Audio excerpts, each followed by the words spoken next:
Hi, my name's Joshua Hanna, and today I'll be talking about the hardships of immigration and how it's becoming a real problem that we've been facing since the birth of the United States to modern day. And it's a very important piece of history that we should really think about when making new laws and enforcing these current ones and how they can have many backlashes on the US. So I'm going to go over the definition of immigration really quickly just in case anyone doesn't really know what it is, but it's basically to move to a country, not just the United States, and try to basically reside there permanently and get your citizenship.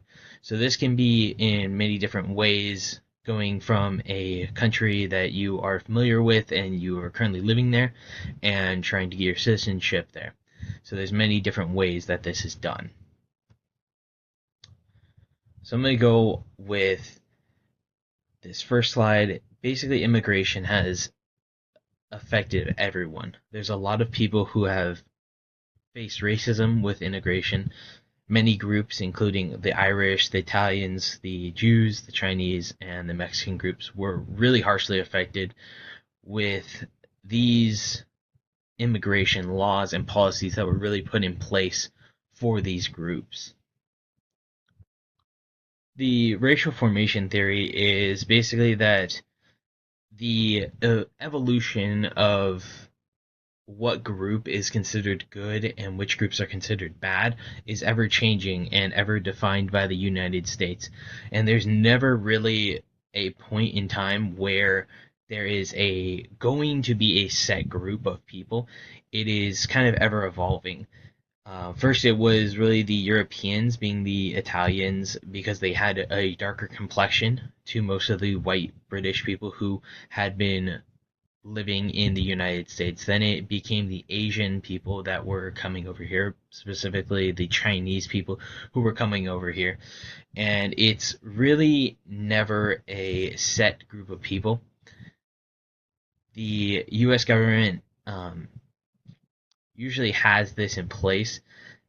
Every single time you look at it, there's always someone going to be on the bottom of this kind of imaginative totem pole. So we'll go over this first one. The Naturalization Act was one of the first acts that I could really see that was affecting a lot of different people. It was basically only white people who have been living in the US for 2 years could be citizens, and that kind of term white people, or white men more specifically, was kind of loosely translated because it was really only British or English men who were seen as like white.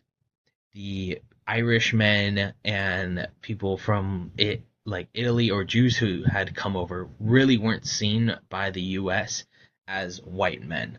So it was really interesting to see that it's not just people of color who were treated unfairly, but it was also people who we currently consider as white were also not being treated fairly just because they were the new people that were coming in to the US at the time. And this basically goes off of the next point, which is going to be systemic racism.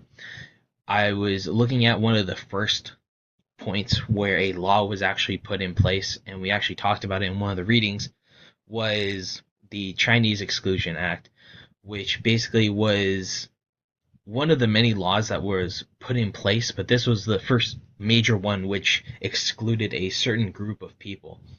And it was very hard for the United States to kind of justify it, but the white people really wanted it in place because the Chinese people had been taking their jobs, and the Chinese laborers, since they were in a different class and different race to the white people, they were basically being seen as way less important as the white people.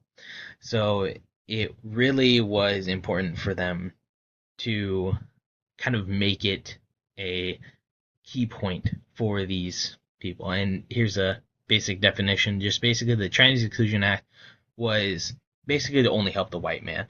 And it would help them because the Chinese immigrants who would come over would be paid less because in the US the inflation rate was a lot higher. So you'd be being paid more than what you were doing in the US than what you would be doing in their home country. So a lot of the Chinese immigrants who would come over would try to come and do labor or do things like the gold rush, which was happening at the same exact time. So a lot of the prospectors as well during the gold rush didn't really want the Chinese people digging up all the gold that they thought that they had a right to.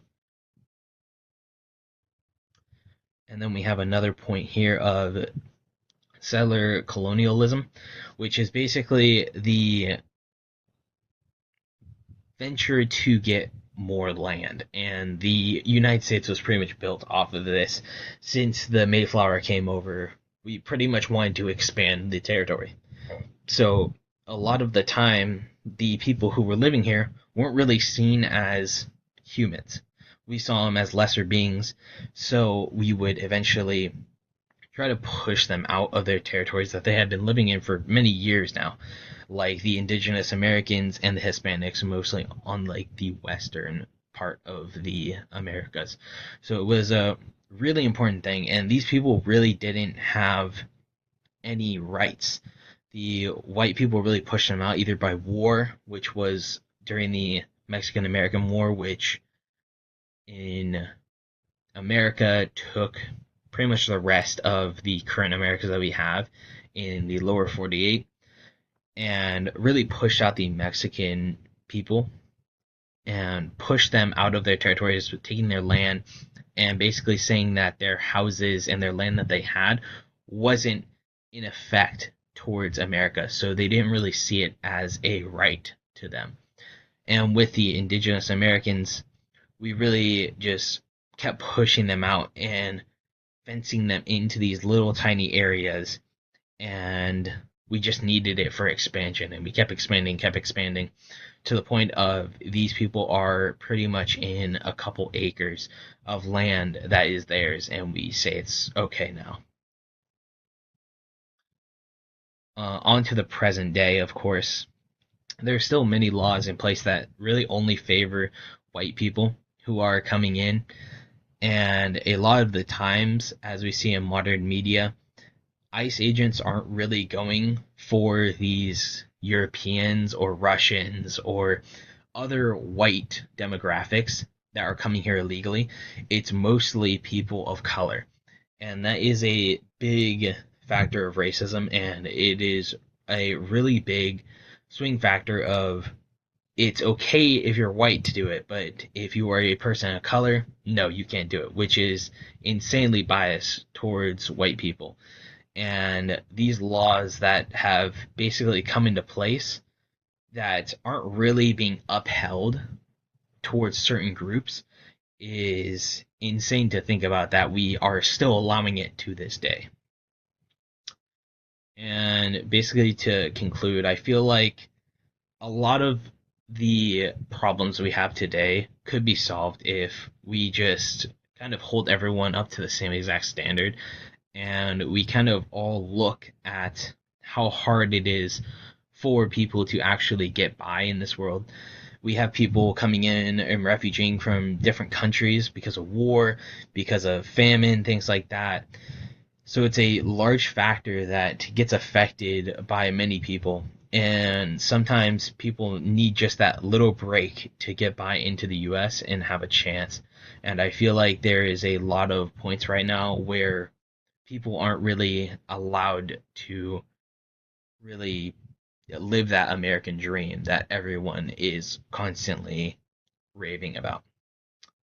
Other than that, that's pretty much the end. Thank you for listening.